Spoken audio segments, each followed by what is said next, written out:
door swung open with a knock that sent my heart into calisthenics. I was busy looking for the bottom of my flask, and I wasn't expecting any visitors. The name's Moxie Bottle. I'm a private eye. At least that's what it says on my door. I half expected to see Mr. Miller, my landlord, looking for the rent he thinks I lost. But the figure in front of me was tall, curved, and carbonated. Her name was Isabella Clementine. Seems her cat Paprika was missing. All she had was a collar minus one feline. Lousy trade, I'd say, but cats are a dime a dozen. I wanted the catch. Said the cat was rare.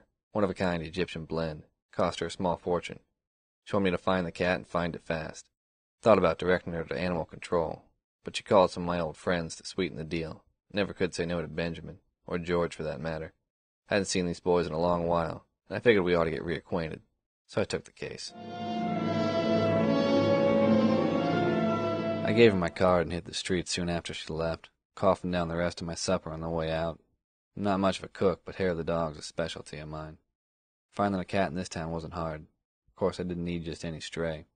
There was only one place I knew that could move a hot tabby, the city pet shop.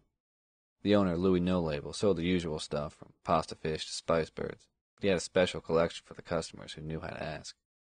Louis' basement rivals the city zoo.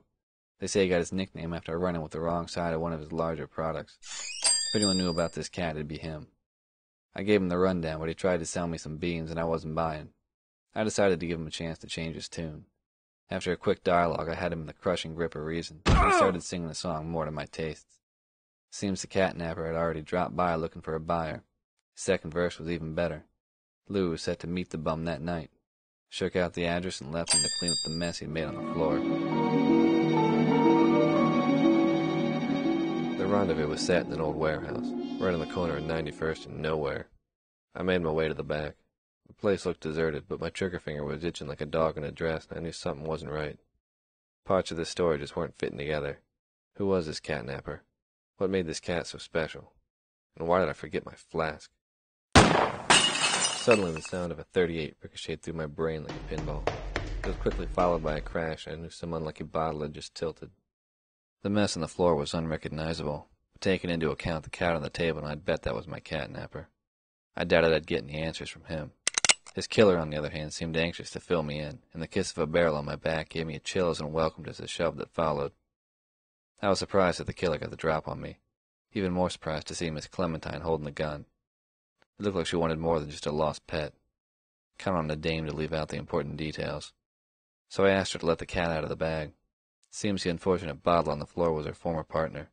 They'd gotten the tabby off the black market, but he skipped out on her soon after, thinking he'd take the score for himself. I don't blame him. This doll was clearly missing a few stitches. But then again, I ain't a shrink, or a tailor. It was a good story, but it was missing an ending. Lucky for her, I had a few suggestions. 6, actually, all from the heart, or a little to the left. But she politely declined and excused herself from the conversation. Of course, I made sure she didn't leave without her cat.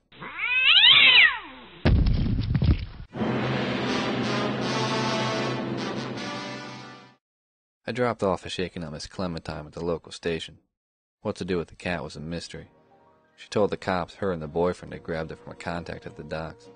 Where it was before that, she didn't know.